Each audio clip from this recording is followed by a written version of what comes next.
നിയമസഭാ തെരഞ്ഞെടുപ്പിനുള്ള സ്ഥാനാർത്ഥി ചിത്രം തെളിയാൻ ഇനി ഒരു ദിവസം മാത്രം. നാളെയാണ് നാമനിർദ്ദേശ പത്രിക പിൻവലിക്കാനുള്ള അവസാന ദിവസം. ശേഷിക്കുന്ന വിമതരെയും തലവേദനയായ അപരന്മാരെയും പിൻവലിപ്പിക്കാനുള്ള ശ്രമം മുന്നണികൾ നടത്തുന്നുണ്ട്. കുട്ടനാട്ടിലെ UDF സ്ഥാനാർത്ഥി റെജി ചെറിയാന് ആശ്വാസം. അനിശ്ചിതത്വങ്ങൾക്കൊടുവിൽ റെജി ചെറിയാന്റെ നാമനിർദ്ദേശ പത്രിക സ്വീകരിച്ചു.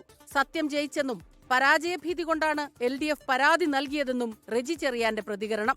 നമ്മുടെ രാജ്യത്തൊരു നിയമമില്ലേ, ആ നിയമം നടപ്പായി എന്നുള്ളതേ ഉള്ളൂ. നമ്മുടെ പരാജയം മാത്രം മുമ്പിൽ കണ്ടുകൊണ്ട് നടക്കുന്ന ഇവിടുത്തെ സ്ഥാനാർത്ഥിയുടെ, എൻ്റെ LDF സ്ഥാനാർത്ഥിയുടെ ആ ഒരു വിഷമത്തിൽ ഉണ്ടായതാണ്, ഇതല്ല വേറൊന്നുമില്ല. കോഴിക്കോട് എലത്തൂർ മണ്ഡലത്തിലെ NCP അജിത് പവാർ വിഭാഗം സ്ഥാനാർത്ഥിയുടെ രസീത് തട്ടിയെടുത്ത സംഭവത്തിൽ പോലീസ് കേസെടുത്തു.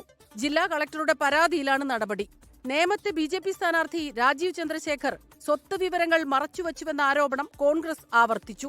രാജീവ് ചന്ദ്രശേഖറിനെതിരെ പരാതി കൊടുക്കാൻ LDF തയ്യാറായില്ലെന്നും വിമർശനം. ശക്തമായിട്ട് തന്നെ കോൺഗ്രസ് ഈ വിഷയത്തിൽ ഒരു കേസുമായി നീതിപീഠത്തെ സമീപിക്കാനുള്ള തീരുമാനം എടുത്തു കഴിഞ്ഞു.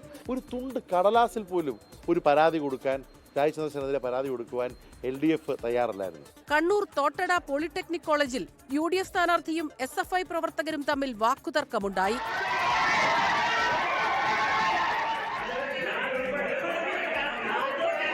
നാളെയാണ് നാമനിർദ്ദേശ പത്രിക പിൻവലിക്കാനുള്ള അവസാന ദിവസം. ഇതിനിടെ വിമതരെയും അപരന്മാരെയും പിൻവലിക്കാനുള്ള ശ്രമവും തുടരുകയാണ്. Election desk 24.